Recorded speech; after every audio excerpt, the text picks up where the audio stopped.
her way to becoming a college graduate. Wouldn't even stop to talk to the average kid. The type of Latina I'd sit and contemplate marriage with. Fuck the horse and carriage shit, her love was never for hire.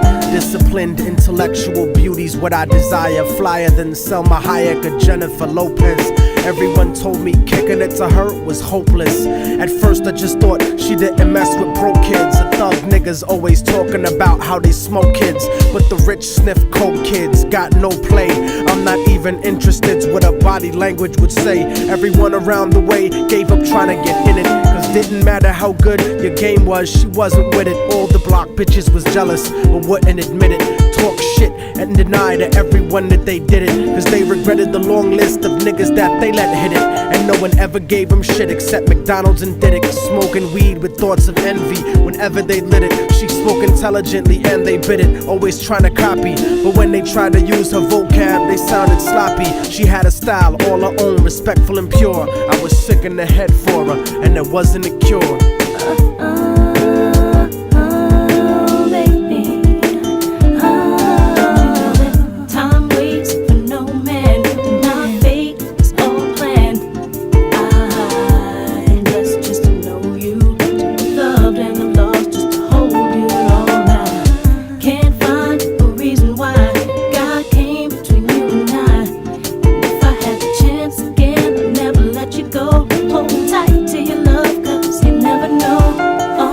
Brown and beautiful, yet empty and sad. I used to talk to her occasionally and she was glad that I wasn't just another nigga trying to get in it. So every now and then we'd stop and talk for a minute. I didn't have a gimmick, so the minutes turned to hours. On her birthday, I gave her a poem with flowers. Then I took her out to dinner after her cousin's baby shower. We talked about power to the people and such. We spent more time together, but it was never enough. I never tried to sneak a touch or even cop a feel. I was too interested in keeping it real, perfectly honest and complete. She would always call me cariño and never technique. Bought me a new book to read every 2 or 3 weeks, forever changing the expression of my thoughts when I speak. It was because of her I even deaded all of my freaks. She convinced me to stop hanging out on the streets, to stop robbing and stealing from people like you. Instead I took her out to the Apollo and the Bronx Zoo, Museo del Barrio and the Metropolitan too. Got to the point where I was either with her or my crew. So I decided one day to tell her my feelings was true. I couldn't live without her, so I told her face of my fears.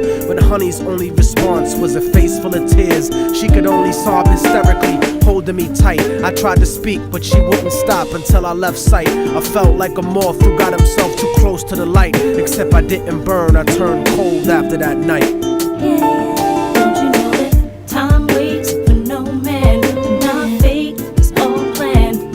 I'm blessed just to know you, to be loved and I'm lost just to hold you all. I can't find a reason why God came between you and I. And if I had the chance again, I'd never let you go. Hold tight to your love, cause you never know.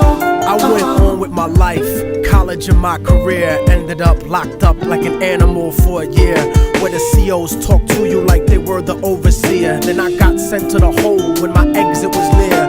At night in my cell, I'd close my eyes and I'd see her, hold her close in my dreams. But when I woke, she disappeared. Just an empty cell until the state gave me parole. In the summer, came back intact and on track. But the fact of the matter is I still felt cold. Even after my mother hugged me crying at home, my real niggas would catch me thinking out of my zone, fucking lots of different women, but I still felt alone. Relatively well known around the New York underground, but I kept thinking of her and how we used to be down. The sound of her voice and the beautiful smell of her hair, though gone physically, somehow it was still there. I had to do something because the shit was too much to bear.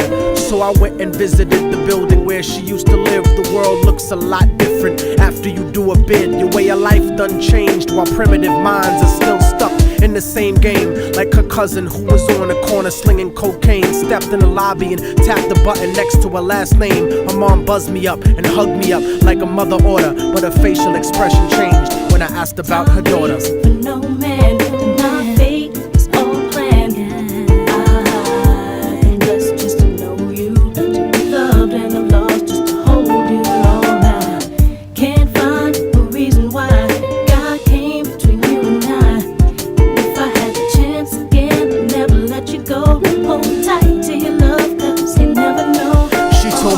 was a note for me that was left behind, and she had left it there, waiting for such a long time. I was inclined to ask about it, but she brought it up first. I saw a tear swelling up in her eye, and then she cursed. She told me where the letter was, and I started thinking the worst. Reversed my position, stepped over and opened the door, and sure enough, there was an envelope with my name on the floor. Nobody loves you more than me, cariño's what the letter said. By the time you get to read this, I'll probably be dead. But when you left in 97, a part of me went to heaven. I thank God at least I got to know what love really was. But it hurt me to see what true love really does. Cause even though we never made love, you were all that there was. It was because I loved you so much that I had to make you leave. You made me doubt the way I thought, you made me wanna believe. And then I slipped up and I let you get close to me. It was hard to not be openly when people spoke to me. This was not the way I thought my life was supposed to be. Baby, don't you see? I had a blood transfusion that left me with HIV. Hope didn't exist for me since late in 1993. I died a virgin. I wish I could have given myself to you. I cried in the hospital cause there was no one else but you. Promise that you'll meet me in paradise inevitably. No matter what, I'll keep your love forever with me. What happened for the rest of the day is still a blur, but I remember wishing that I was dead instead of her. She was buried on August 3rd. The story ends without a sequel, and now you know our technique. Don't fucking fall in love with people. Hold the person that you love closely if they're next to you. The one you love, not the person that simply has sex with you. Appreciate them to the fullest extent and then beyond, cause you never really know what you got until it's gone.